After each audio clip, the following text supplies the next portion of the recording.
오늘 말씀을 이끌어가는 그 핵심 단어는요, 신비라는 말입니다. 신비. 25절에 여러 번 반복되었는데요, 신비나 이 비밀로 반복된 말은요,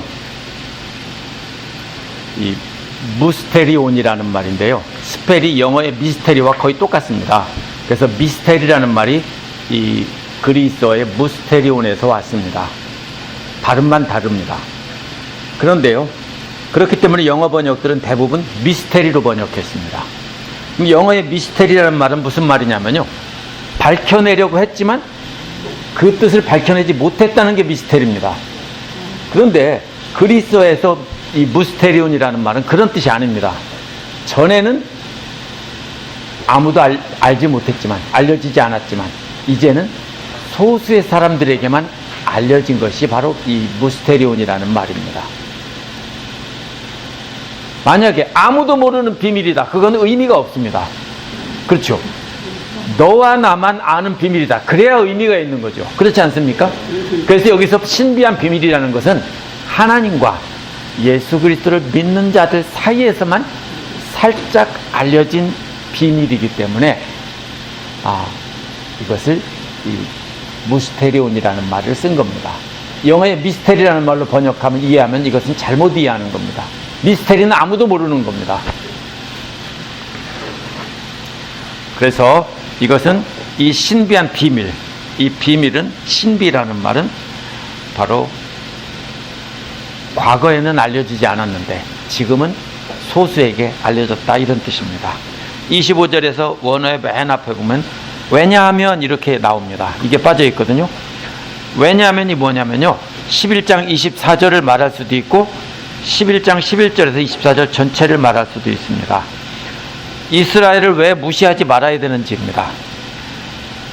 그러면서 형제자매 여러분 하는 것은 유대인과 이방인 모두 말하지만 내용을 자세히 보면 누굽니까? 이건 이방인들에게 초점을 두고 말하는 것이 분명합니다. 왜냐하면 로마교회 대부분의 성도들은 이방인들이고요, 일부 돌아온 유대인들이 있었거든요.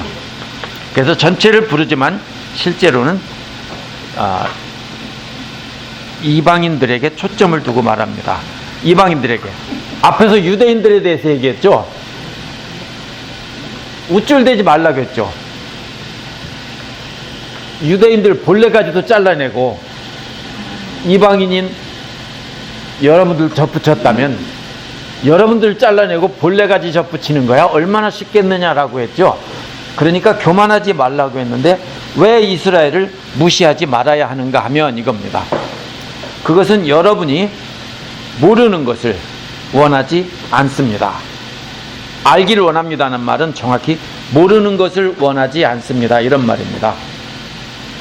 뭐를 모르지 않게, 이 신비한 비밀을, 그리스도를 통해 알려주신 이 비밀을, 우리만 아는 비밀을 모르지 않기를 원합니다, 이런 뜻입니다.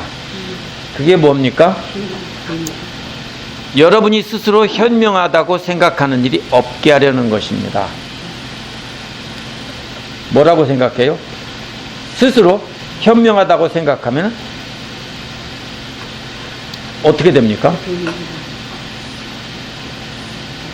이거 큰 문제예요. 스스로 현명하다고 생각하면 큰 문제입니다. 왜? 남의 말을 안 들으려고 하죠. 자기가 다 잘한다고 하죠, 뭐든지. 그래서 지금 그런 일이 없게 하려는 것인데, 그 비밀은 이방 사람의 수가 다 찰 때까지 이스라엘 가운데 일부가 완고해진 채로 그대로 있을 것이라는 겁니다. 이방 사람이 꽉 차는 것입니다. 뭐가 꽉 차는입니까? 모든 사람이 다 구원받는다는 게 아니에요. 이방 사람, 하나님께서 구원하시기로 예정된 그 사람의 수가 다 찰 때까지 이스라엘은 그대로 완고한 채로 있을 것입니다. 이스라엘은 그대로 하나님 말씀을 듣지 않고 그렇게 딱딱하게 굳어진 채로 있다는 겁니다. 근데 이 이스라엘은요, 모든 이스라엘 전체 다가 아니라 전체로서의 이스라엘입니다. 무슨 말입니까? 전체로서 이스라엘은요, 부정한 거 빼고 진짜 하나님의 백성들을 말합니다. 모두 다라고 하지 않습니다. 왜냐하면 구약 성경에서 한 번도 모든 이스라엘이 다 구원받은 적이 없습니다. 부정한 자들은 전부 제외시키고 나머지가 이스라엘 백성이었습니다. 고라 자손들이 잘못된 예배를 드렸을 때 어떻게 합니까? 모세에게 따질 때 땅이 갈라지고 그들을 삼켰다라고 했죠. 그럼 그들도 이스라엘인데 왜 멸망합니까? 그게 아니에요. 이건 전체 집합으로서의 이스라엘을 말합니다. 각 개인 모두 다가 아니고. 이거를 자꾸 착각하니까 유대인들은 오늘날도 모두가 다 잘못한 자라고는 다 구원을 받는다라고 생각하고요. 개신교 교회에서도요, 그리스도의 공동체 안에 속해 있으면 무조건 구원받는다라고 생각하는 사람들이 많습니다. 왜냐하면 전체 이스라엘이 구원받는다고 했으니까. 이것은 전체라는 그룹을 말하는 거지 전체 안에 속해 있는 하나하나 다를 말하는 것이 아닙니다. 26절에 뭐라고 말합니까? 온 이스라엘이 구원을 받게 되리라는 것. 그래서 이 말을 가지고 고민을 합니다. 왜? 온 이스라엘은 틀림없이 구원을 안 받았거든요. 근데 여기서 바울은 모든 이스라엘이 구원을 받는다고 하니까 켈빈은 뭐라고 했냐면, 그럼 이건 교회다, 이렇게 해석합니다. 종교개혁자 켈빈은. 근데 잘못 해석했습니다. 앞에서 소수의 남은 자들만 구원한다고 했기 때문에 불순종한 자들을 다 제외하고 아주 얼마가 됐든지 간에 이스라엘 가운데 소수 중에서 하나님께로 돌아온 남은 자들만 구원한다는 뜻이지, 이것은 전체 이스라엘을 구원한다는 게 아닙니다. 근데 켈빈은 왜 고민하냐면요, 전부 구원받는다고 했는데 왜 이스라엘이 다 망한다고 하냐. 그럼 이건 교회를 말하는 거다. 근데 바울이 이스라엘과 이방인을 비유로 계속 대조해서 말하다가 갑자기 교회를 말할 리가 없습니다. 이것은 교회가 아닙니다. 그래서 모든 이스라엘이 구원받는다는 것은 공동체 전체를 말합니다. 공동체 전체가 더러운 것 빼고. 우리가 도토리를 한자로 주워놨습니다. 시간이 지나면 어떻게 되죠? 벌레가 먹는 거 있겠죠? 그러면 다 버립니까? 벌레 먹은 것만 빼놓고 나머지는 쓰겠죠. 그래서 작년에 딴 도토리를 내가 전부 묵을 만들었다라고 하면은 뭐라고 해야 됩니까? 한 개도 안 빼놓고 다 만들었다, 이런 뜻이 아닙니다. 그렇죠? 작년에 딴 도토리 중에서 썩은 거는 빼놓고, 벌레 먹은 거 빼놓고 나머지 좋은 것만 만들었다, 이렇게 생각해야 됩니다. 여기서 이스라엘, 모든 이스라엘도 바로 그런 뜻입니다. 그러면 여기서 구원하시는 분이 누굽니까?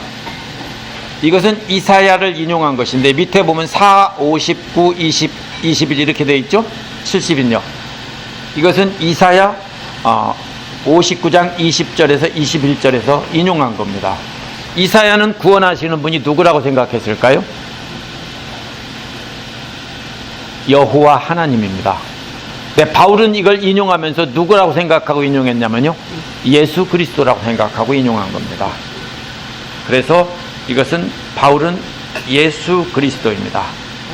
즉 바울은 구약의 이사야에 예언된 여호와가 바로 예수 그리스도다, 이렇게 말하고 있는 겁니다. 그래서 구원하시는 분이 시온에서 올 것이니, 여기서 답이 나오죠. 야곱에게서 경건하지 못함을 제거할 것이다. 야곱이 뭐예요? 이스라엘의 다른 말이에요. 이스라엘 집, 본래 야곱이 진짜 이름인데 너는 이제부터 천사와 씨름하고 나서 이스라엘이라고 하라고 새로운 별명을 붙여줬잖아요. 하나님이 너와 함께 하신다는 뜻이에요. 그렇기 때문에 이스라엘을 야곱으로 바꾼 거예요. 여기서 야곱은 야곱 한 사람이 아니라 이스라엘에게서 경건하지 못함을 제거할 것이다. 그렇기 때문에 그 이스라엘 중에서 불순종하는 자들은 누가 와서요? 여호와께서 오시면 제거한다는데 바로 그분이 예수 그리스도라는 거예요. 그래서 예수님이 오셔서 믿지 않는 바리새파 사람들, 이런 사람들 다 제해버리고 유대인 중에서 예수님의 제자들만 뽑아서 너희들이 바로 뭐라고요? 이스라엘이라고. 그래서 이스라엘 12지파를 뜻하는 뜻으로 제자들 중에서 12명을 따로 뽑은 겁니다. 이것이 뭐예요? 새로운 이스라엘, 참 이스라엘이에요. 뭐를 빼놓고요? 썩은 거 빼놓은 나머지라는 뜻이에요. 그걸 누가 하셨냐면 예수님께서 하셨다는 것을 이사야를 인용해서 바울이 말한 거예요. 이사야는 알지 못한 채 예언했지만요, 바울은 이 말씀을 보고 아, 이것은 예수님을 말씀하신 거구나 하고 깨달아서 인용한 것입니다. 그러면 여기서 경건하지 못한 것, 이것이 뭐냐면요, 본래 유대인들이 이방인들을 멸시해서 부르는 말이에요. 왜? 하나님을 모르니까, 이방신을 섬기니까 경건하지 못하죠. 근데 바울은 이것을 뭐라고 생각했냐면은 유대인들 중에서 경건하지 못한 것을 제거한다. 유대인들 중에서 우상숭배자들, 하나님을 제대로 믿지 않는 자들 다 빼버린다는 뜻으로 해석한 거예요. 근데 이것은 다르게 해석할 방법이 없어요. 그러면 구약에서 한번 보면은 하나님께서 어떻게 골라냈습니까? 창세기부터 쭉 보면은 경건하지 못한 자를 제외하고 경건한 자를 남겨놓죠.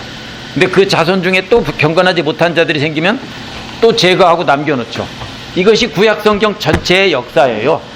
계속해서 하나님께서는 경건하지 못한 것 제외하고 남겨놓는 거예요. 이게 무슨 뜻이에요? 하나님은 이스라엘과 언약을 맺었어요. 그런데 이스라엘 쪽에서 언약을 깼어요. 그럼 다 버려야 맞는 거예요. 다 쪼개야 맞는 거예요. 근데 하나님은 그 중에서 썩은 것만 떼고 나머지를 남겨놓고 이제 너희들하고 약속을 지킨다고 계속 약속을 지키고 계신 거예요. 또 깼어요. 그러면 쪼개버려야 되는데 또 그 중에서 썩은 것만 빼놓고 나머지만 가지고. 왜요? 이게 하나님의 사랑이에요. 약속에 근거하면은 벌써 다 쓸어버렸어야 되는데 구약 성경을 심판의 하나님, 신약의 하나님은 자비의 하나님, 이것은 잘못 이해한 거예요. 구약 전체는 하나님의 자비를 말하고 있어요. 싹 쓸어버렸어야 돼요. 약속에 따르면. 너 계약 깼지? 끝이야 그러죠. 우리가 집을 살 때 계약을 하고서 예를 들면 계약금을 10,000불을 걸었어요. 그런데 약속을 어겼어요. 그러면 판매자가 어떻게 합니까? 10,000불 떼먹고 안 주죠. 왜요? 약속을 깼으니까. 맞죠? 그것이 계약금의 의미예요. 그것이 계약의 의미예요. 그러면 다 깨고 버렸어야 되는데 구약 성경에서는 말라기까지 계속 하나님은 심판하시고, 그러면 유대인들은 뭐라 그래요? 하나님은 나쁘다. 왜 우리를 심판하냐? 우리를 지켜준다고 해놓고서 자기들이 범죄한 건 생각 안 해요. 그래서 하나님의 사랑, 오래 참으심, 이것이 바로 한결같은 사랑이에요. 그래서 예수님이 오셔서, 그게 바로 구원하시는 분이 시온에서 오시는데 경건하지 못한 것을 제거한다는 것은 구약 성경에서 다 이루지 못한 것을 이제 예수님께서 완성하러 오셨다라는 것입니다. 그래서 27절에 뭐라고 말합니까? 이것은 그들과 나 사이의 언약이다라고 했죠. 제거하고 나서 누가 오셔서, 예수께서 오셔서 제거하고 나서 남은 사람들과 하나님 사이에, 즉 예수님 사이에 언약을 맺는다고요. 새 언약입니다.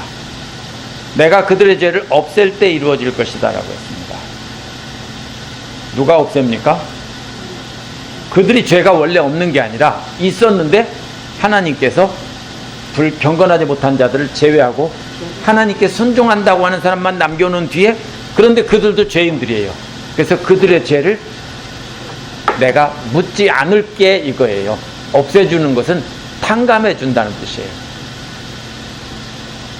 그래서 나머지를 가지고 언약을 맺으신다는 것입니다.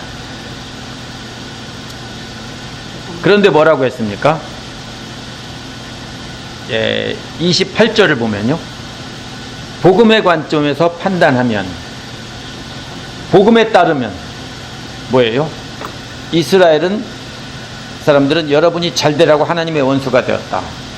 복음에 따르면 여러분을 통하여 원수가 되었다는 거예요. 여러분 때문에 원수가 되었다는 거예요. 이게 무슨 말이냐면요, 이 원수가 되었다는 말은요, 하나님을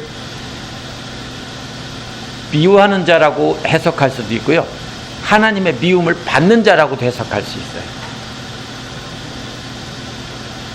하나님의 원수가 되었다, 이 말은 하나님을 미워한 사람이라는 뜻일 수도 있고 하나님으로부터 미움받았다는 뜻일 수 있다고요. 어떤 뜻이 맞을 것 같아요? 이방인들 때문에 하나님의 미움을 받은 자냐, 아니면 하나님을 미워한 자냐? 이것은 하나님을 미워한 자예요. 하나님께서 이스라엘을 미워한 적이 없어요. 이것은 이스라엘이 하나님을 미워했어요. 그래서 하나님과 원수를 삼았어요. 뭐 때문에? 이방인들 통해서, 이방인들 때문에. 이방인들을 통해서 하나님을 원수 삼았어요. 무슨 말이에요? 이 사람들이 이방 사람들에게 우상 숭배를 배워가지고 이방 사람들 때문에 어떻게 됐어요? 하나님을 원수 삼고 우상을 섬기며 살았다는 뜻이에요. 이와 짝을 이루는 말이 뭐예요? 택하심을 받았다는 관점에서는, 택하심을 하나님께서 택하셨어요.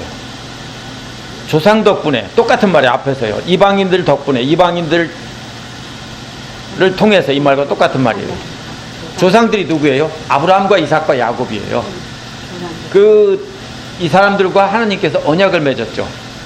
조상들 덕분에 하나님의 사랑을 받는 자들이 되었다는 거예요. 앞에서는 너희들이 하나님을 미워했지만 조상들 덕분에 하나님의 사랑을 받았어요. 복음의 관점에서 보면은요, 이들은 이방인들을 통해서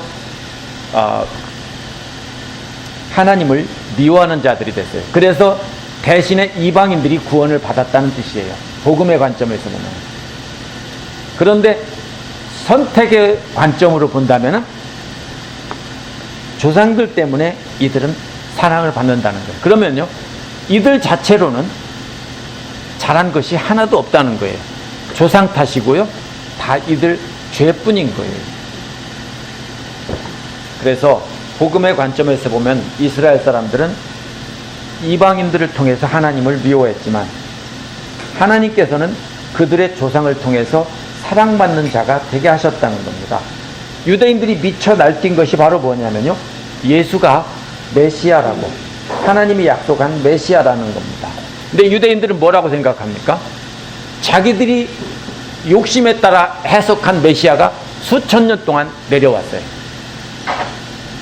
맞죠? 그런데 하루아침에 그것을 예수라는 사람이 나타나서 그게 아니다라고 뒤집어 놓으면 믿냐고요? 안 믿죠? 성경을 봐도 안 믿어요. 왜? 이미 성경을 그렇게 바꿔서 해석하는 것이 수천 년 되었기 때문에 안 믿어요.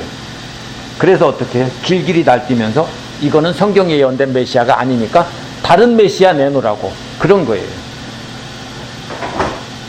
이렇게 해서 하나님과 원수가 된 거예요. 아들을 죽이고. 그런데 하나님은 그럼에도 불구하고 택하심의 관점에서 조상들 덕분에 참아주시고 그들을 계속 사랑하는 분이 바로 하나님이라는 거예요. 이스라엘은 자기 뜻대로 하나님을 원수 삼았어요. 미워하고. 그런데 하나님은 조상들과의 약속을 지켜서 그들을 계속 사랑해주고 계신다, 이런 뜻이에요. 그러면 29절을 보겠습니다. 하나님께서 주시는 고마운 선물과 부르심은 철회되지 않습니다. 두 가지입니다. 하나는 선물이고 부르심입니다. 선물이 뭐죠? 불순종했는데도 불구하고 주는 게 선물이에요. 품삯은 뭐죠? 일을 했으니까 주는 거예요. 품삯은 일한 만큼 주는 거죠. 안 주면 고소하겠죠. 근데 선물은 안 준다고 고소할 수 없어요. 선물은 내가 아무 자격이 없는데도 그냥 주는 게 선물이에요. 우리가 엄밀하게 주고받는 것은 엄밀하게 따져보면 사실 선물이 아니에요. 왜냐하면요, 주어놓고 다음에 내가 받을 때 안 주면은요, 서운하잖아요. 왜 안 주지? 나는 줬는데. 이것은 엄격하게 따지면 선물이 아니에요. 왜? 주고받는 거죠. 여기서 선물이라는 뜻은 그냥 주는 거예요. 어떻게 해도 불구하고 아무런 받을 자격이 없고 내 돈 맨날 떼먹고 나한테 맨날 해코지하고 내 거 훔쳐가도 그럼에도 불구하고 주는 것이 그게 선물이라는 뜻이에요. 우리가 서로 주고받는 것은 서로 상호 부조이지 엄밀하게 말하면 성경의 선물과는 차이가 있어요. 그게 은혜라는 선물이라는 뜻이에요. 그리고 또 부르심이 뭐예요? 하나님의 자녀로 부르신 것. 그게 또 선물이에요. 그래서 말을 바꿔서 다른 말로 한 거예요. 근데 이것은요, 뭐가 없다고요? 철회가 없다고요. 철회가 뭐예요? 했다가 다시 안 준다고 하는 거예요. 괘씸해서. 줬다가 도로 괘씸하다고 뺏어가는 것이 철회예요. 사람은 그럴 수 있어요. 왜? 상호 주고받는 거니까. 내가 이걸 줬는데 그러면 나한테 뭐라고 해야 돼요? 뭔가 바라는 게 있어요. 존경이든지 아니면은 어떤 뭘 잘해달라고 봐주든지 내 자식 합격시켜달라고 봐주든지 뭔가 이런 게 있어서 주는 거예요. 근데 그게 안 되면 뭐라고 그래요? 선물이라고 줘놓고선 도로 가져가죠. 그건 뇌물이라고 하겠죠. 그런데 하나님은 그런 일이 절대로 없다는 거예요. 그래서 이방인을 구원하시고 이렇게 은혜로 구원하신 거는 절대로 하나님께서 되돌리지 않는다는 거예요. 이게 어디에 나와요? 민수기 23장 19절 제자훈련할 때 암송한 구절이에요. 하나님은 인생이 아니시니 시건치 않으시고 인자가 아니시니 후회가 없으시다. 어찌 그 하신 말씀을 이런 말씀이 있죠. 하나님은 언약 때문에 그들을 없애버렸어야 함에도 불구하고 없애지 않고 썩은 부분 도려내가면서 계속 약속을 지키시고 철회하지 않는다는 겁니다. 그렇기 때문에 이방 사람들이 어떻게 구원받았어요? 선물이에요. 하나님이 일방적으로 부르셔서 구원받은 거지 뭘 잘해서 받은 게 아니에요.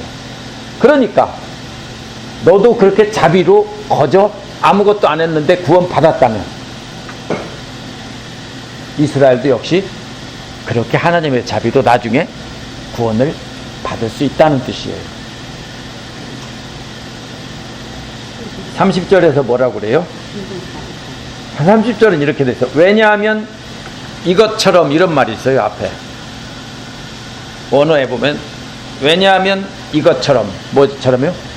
너희에게 그렇게 자비를 베푼 것처럼 이런 말이에요. 전에 하나님께 순종하지 않았던 여러분이 이제 이스라엘 사람의 불순종 때문에 하나님의 자비하심을 입었습니다. 그러면 이것처럼 바로 앞에 나온 하나님의 선물은 철회되지 않는다는 것. 계속 범죄함에도 불구하고 하나님은 계속해서 약속을 지키셨다는 것. 그것 때문에 그것처럼 이제 여러분 이방인은 이스라엘 사람의 불순종 때문에 하나님의 자비하심을 입었습니다. 이게 왜 이렇게 되냐면요. 잘 봐야 됩니다. 하나님이 유대인 이스라엘을 하나님의 백성으로 택했다가 갑자기 이방 사람으로 바꾼 게 아니에요. 하나님이 뭐였어요? 이스라엘을 선택하신 목적이 있어요. 이스라엘만 구원하려는 게 아니라 이스라엘을 통해서 전 세계를 구원하려는 거예요. 그래서 이스라엘을 뭐라고 그래요? 첫열매라고 부르는 거예요. 위치가 어디에 있어요? 유럽과 아프리카와 아시아가. 그러니까 오세아니아와 남북 아메리카만 빼놓고 당시 구대륙 전체가 다 연결되는 곳에 중심이 어디냐면 바로 이스라엘이에요. 지금도요. 그래서 항상 보면은 로마가 전쟁을 일으킬 때는 힘이 세지면은 아래로 내려서 이집트를 쳤고 이집트가 강할 때는 이스라엘을 지나가면서 전쟁터로 삼아서 로마 쪽이나 그리스 쪽을 쳤어요. 그리고 또 터키 쪽에 있는 페르시아가 강하게 일어날 때는 또 페르시아가 나와서 이쪽을 쳤고요. 그래서 항상 이스라엘은 뭐였냐면요. 중간에서 고래 싸움에 새우등 터지는 싸움터가 됐어요. 우리나라하고 많이 비슷해요. 우리나라도 청나라와 일본이 싸울 때 청일전쟁 때 우리나라에서 싸웠고 러시아와 싸울 때도 역시 우리나라에서 싸웠죠. 그것처럼 이스라엘은 하나님께서 거기다가 두신 목적이 그들을 먼저 구원하고 그들을 통해서 하나님의 나라가 모든 이방 사람에게 퍼져서 모든 사람이 하나님의 백성이 되기를 원하신 거예요. 근데 첫 열매가 썩었어요. 그럼 그걸 빼놓고 나머지 이방 사람들을 가지고 하나님의 백성으로 삼으려는 거예요. 왜? 썩었으니까. 썩은 것을 빼놓고. 그렇기 때문에 이 성경을 문자적으로 해석하는 사람들 근본주의자라고 하거든요. 펀더멘탈리스트 아니면 세대주의자라고 그래요. 근데 이 사람들이 크게 신앙이 잘못된 건 없어요. 근데 문제가 어디 나오냐면요, 이거를 문자적으로 해석하는 거예요. 그래서 실제로 이스라엘이라는 나라가 통째로 다 회복될 때 마지막에 온다, 이렇게 해석을 해요. 그래서 뭐라고 말해요? Back to the 예루살렘하고, 예루살렘을 성지라고 생각해요. 예루살렘은 성지가 아니에요. 성지 순례라고 부르면 안 돼요. 성경 어떤 에 관한 기념이 되고 성경에 관련된 땅이라고 해야 돼요. 그렇죠? 성경에 관련된 땅, 이렇게 불러야 돼요. 그래서 바로 이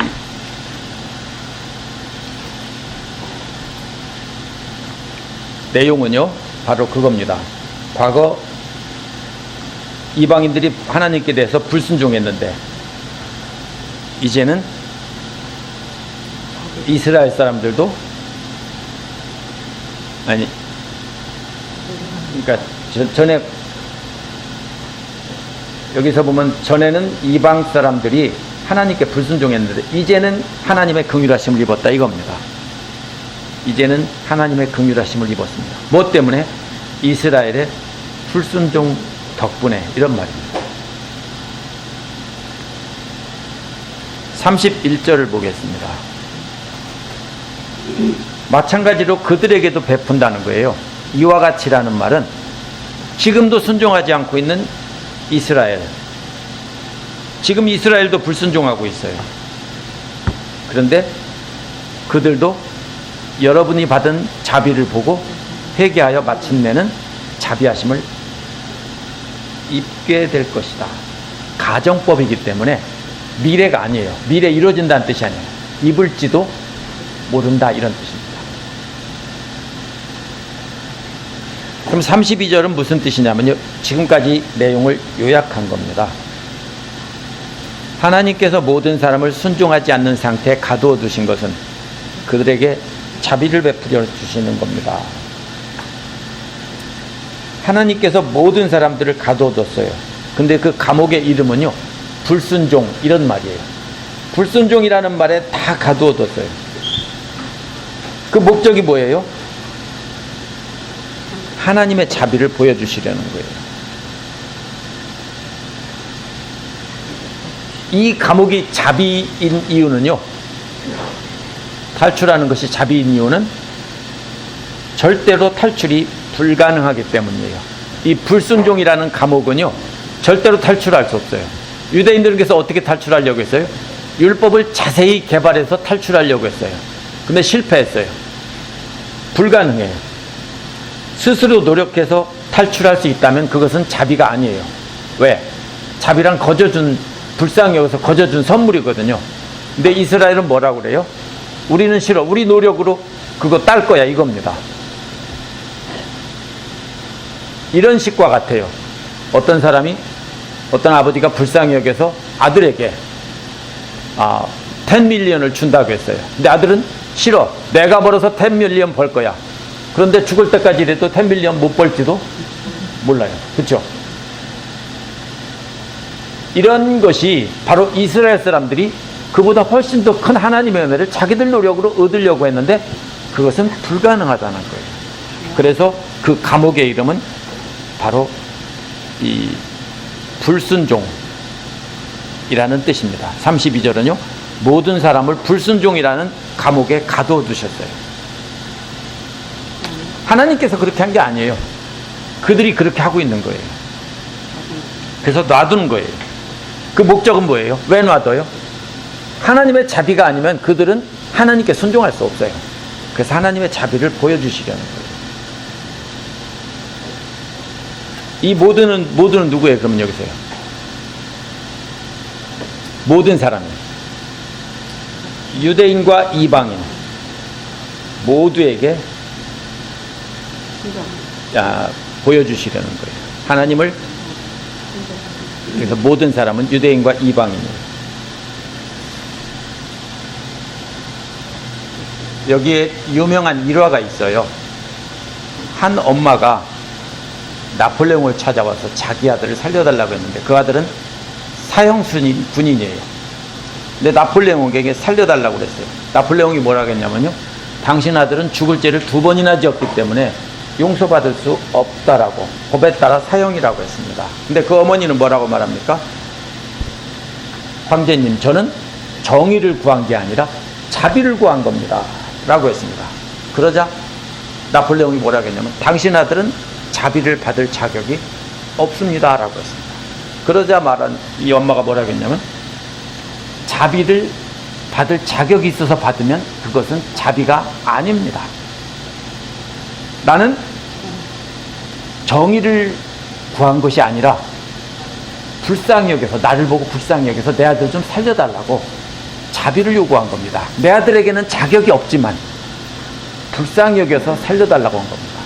이렇게 해서 나폴레옹이 살려줬다는 유명한 일화가 있습니다.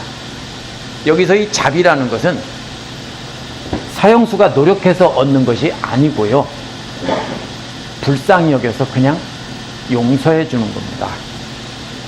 유대인들도, 우리도 역시 똑같이 그 감옥에서 탈출할 수 없습니다. 우리의 노력은. 근데 하나님께서 우리를 불쌍히 여겨 주셔서 탈출시켜 주시고 아들로 삼아 주셨다. 그거를 몸으로 시범을 보이는 사람이 바로 누굽니까? 한국에서 그 여순 반란 사건 때 그 이름을 잃어버렸네. 손양원 목사님, 안씨가 아니고 손씨입니다. 손양원 목사님이라는 분이 바로 그것을 실천했죠. 왜냐하면 여순 반란 사건 때 학생들이, 빨갱이 학생들하고 이렇게 붙어가지고서는 이 목사님 아들이 죽었어요. 근데 그 아들을 죽인 그 범인이 조금 있다가 반란이 진압되면서 감옥에 갇혀서 사형을 받게 됐는데, 손양원 목사님이 가서 뭐라고 말합니까? 그 사람이 안모예요. 그죠? 그 죽인 사람이. 그 안모 씨를 자기 아들로 달라고 하죠. 그래서 죽은 아들 대신 자기 아들로 양자를 삼아서 그 사람이 나중에 목사가 됐어요. 이것은 그냥 꾸며낸 이야기가 아니라 실화입니다. 왜 그렇게 했을까요? 감정으로 보면 100번도 더 죽이고 싶었겠죠? 근데 뭐라고 합니까? 하나님의 자비하심을 내가 입었으니 나도 자비를 베푼다. 내 아들 둘을 죽인 그 빨갱이는 죽어 마땅해요. 가만히 있으면 저절로 처형이 되는데 그것을 억지로 살려달라고 사정을 해서 데려다가 자기 아들로 삼았다라는 거예요. 바로 하나님이 바로 그런 분이라는 거예요. 그래서 33절에서 36절은요, 찬송이에요. 뭐라고 합니까? 이러한 신비한 비밀을 깨닫자 바울이 분석하고 논쟁하다가 딱 멈추고 하나님을 찬양하는 겁니다. 마치 뭐와 같으냐면요, 알프스 산봉우리를 오르다가 꼭대기에 도착한 사람과 같아요. 어떨까요? 한번, 저는 알프스는 안 가봤는데 로키산 꼭대기에 제일 높은 봉우리에 서봤어요. 엄청 높고요, 여름에도 하얀 만년설이 있죠. 그리고 뭡니까? 우리 어머니 두 분을 모시고 갔는데 어지럽다고 막 그러셨어요. 숨이 가쁘고. 어때요? 거기서 밑에 보이나요? 밑에 동네 집 보이나요? 골짜기 밑에? 안 보여요. 이 말이 무슨 말이냐면요, 지리산만 올라가도 밝은 날이 아니면 밑에 동네 잘 안 보여요. 이게 뭐예요? 그렇게 높은 꼭대기에 하나님의 은혜, 자비의 꼭대기에 서 있다 보니까 그 은혜가 얼마나 풍성하고 깊은지, 많은지 그 깊이를 헤아릴 수 없다. 이게 바로 처음에 뭐예요? 어찌 그리 크십니까? 하는 말이에요. 그래서 이 하나님의 은혜를 측량할 수 없어요. 그래서 여기서 뭐라고 말합니까? 부유하심. 이 개역성경은 이걸 잘못 번역했어요. 새 번역은 잘 번역했어요. 부유하심, 지혜와 지식, 이 세 가지예요. 이 세 가지가 어찌 그리 깊습니까? 이거예요. 34절의 첫 글자는 깊도다 이 말이에요. 얼마나 깊습니까? 그 높은 꼭대기 올라가서 밑에 보니까 안 보여요. 그래서 하나님의 그 사랑이 얼마나 깊습니까? 그것을 세 가지로: 부유하심, 지혜와 지식. 개역개정은 뭐라고 했냐면요, 지혜와 지식의 풍성함에서, 풍성함이 지혜와 지식을 꾸미는 말로 번역했어요. 근데 원어는요, 세 가지가 따로따로예요. 개역개정은 완전히 잘못 번역한 거예요. 이게 무슨 뜻이냐면요, 첫 번째 풍부하다, 풍부함이 깊다는 거예요. 두 번째는 지혜가 깊다는 거고, 세 번째는 지식이 깊다는 거예요. 그러면 뭐가 풍부하다는 말이 무슨 뜻입니까? 하나님의 깊은 자비가 그 골짜기를 꽉 차게 메울 만큼 그렇게 많다는 뜻이에요. 첫 번째는 부유하심, 많다는 거예요. 아이들 어릴 때 뭘 많은 것을 주면 어떻게 됩니까? 좋아가지고 와 많다 그러겠죠. 그런 뜻이에요. 오 정말 많다. 두 번째는요, 지혜. 이것은 하나님의 구원 계획을 말하는 거예요. 하나님의 구원 계획이 정말로 지혜롭다, 이런 말이에요. 지식은요, 로마서 11장 2절에 나오는 미리 아심의 지식이에요. 뭘 미리 아셔요? 우리들의 모든 것을, 장래 모든 것을 다 아신다고요.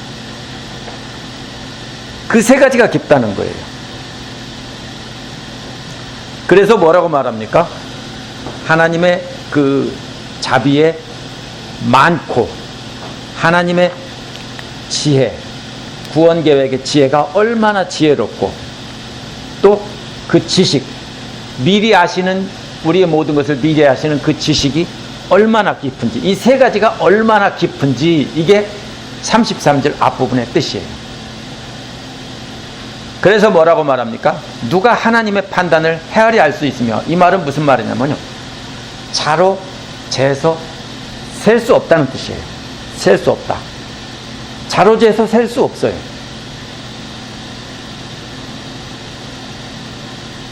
로키산 꼭대기에서 산 높이가 해발 몇 미터다 그러면요, 몇 피트다 그러면 그거를 누가 자로 재봤을까요? 안 쟀어요. 어떻게 합니까? 고도계 같은 걸 이용해서 이렇게 해서 계산한 거지, 그걸 자로 잰 사람 아무도 없어요. 그렇죠? 자로 재려면 구멍을 뚫어서 바닷물 높이 나오니까 딱 뚫어서 재야 되겠죠? 잰 거 아니에요. 잴 수 없어요. 하물며 하나님의 그 자비하심도 얼마나 깊은지 잴 수가 없다라는 뜻이에요. 두 번째는요, 누가 하나님의 길을 더듬어 찾을 수 있겠습니까? 이 말은요, 길이 너무 복잡하고 얽혀 있어요. 어디가 그렇게 복잡한 길이 있을까요? 미로 같은 아주 복잡한 길이에요. 한번 들어가면 빠져나올 수 없는 그런 길 같아요. 하나님의 그 깊이뿐 아니라 이번에는 길이, 하나님의 길이 얼마나 많고 복잡한지 인간이 하나님의 그 방법과 길을 알 수가 없다는 말이에요. 찾을 수가 없다고요. 깊어서 잴 수가 없고 너무나 복잡해서 인간의 머리로서는 찾아낼 수가 없다는 뜻이에요. 그래서 33절의 핵심 단어는 깊도다, 이 말이에요. 어찌 그리 깊고 깊으십니까? 이 말이 깊도다, 이 말이 핵심 단어예요. 여기서 찬양입니다. 34절에서도 뭐라고 합니까? 왜냐하면 누가 주님의 마음을 알았으며, 이것은 세계가 짝지어지는 거예요. 주님의 마음을 알았다는 말은요, 지식과 같은 말이에요. 그 다음에 누가 조언자가 되었습니까? 이것은 지혜와 관련된 말이에요. 누가 무엇을 드렸습니까? 이것은 부유하심에 관련된 말이에요. 그래서 고대 사람들이 말을 할 때 이렇게 말하는 이유는 기억하게 하려는 거예요. 복잡한 내용을. 첫 번째 것이 마지막에 와 있고요, 두 번째 것이 그 안쪽에 있고, 세 번째 것이 그 다음 안쪽에 있어요. 33절에 보면 부유하심이 첫 번째 나오고 지혜와 지식 이렇게 나와요. 그런데 34절에서는 반대로 나와요. 지식이 제일 먼저 나오고 그 다음에 지혜가 나오고 마지막에 부유하심이 나오는 거예요. 그래서 누가 주님의 마음을 알았으며, 이것은 누가 주님의 그 지식을, 미리 하시는 지식을 알았냐는 거예요. 누가 조언자가 되었습니까? 조언자가 누굽니까? 지혜로운 자입니다. 누가 주님께 지혜를 조언해서 조언자가 됐습니까? 아무도 없다는 거예요. 세 번째로, 누가 먼저 무엇을 드렸기에 답례를 바라겠습니까? 이 말이 무슨 말이에요? 많다는 거예요. 누가 얼마나 많이 주님께 드렸기에 그렇게 많은 것을 우리가 받았습니까? 이런 뜻입니다. 그래서 33절에서 34절은 대칭구조, 어린아이들이 물감 찍어서 딱 찍어서 펴는 그 데칼코마니와 똑같은 구조로 되어 있어요.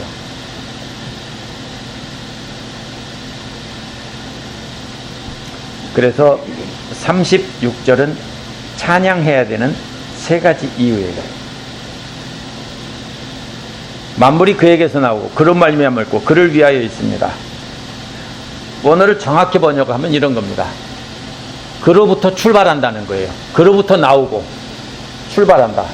두 번째는 그를 통하여, 세 번째는 그의 안으로, 이런 말이에요. 최종 목적지라는 뜻이에요. 그래서 하나님은 만물의 출발점이에요. 창조주시죠. 또 두 번째는 경유지예요. 누구예요? 하나님을 통해서 구원받아요. 누구? 예수 그리스도를 통해서 구원받아요. 경유지예요. 예수 그리스도를 통하지 않고는 구원받을 수 없다는 거예요. 그 다음에 마지막으로 그를 위하여 있습니다. 이것은 그의 안으로 들어간다는 뜻이에요. 최종 목적지라는 뜻이에요. 그래서 어디로 가요?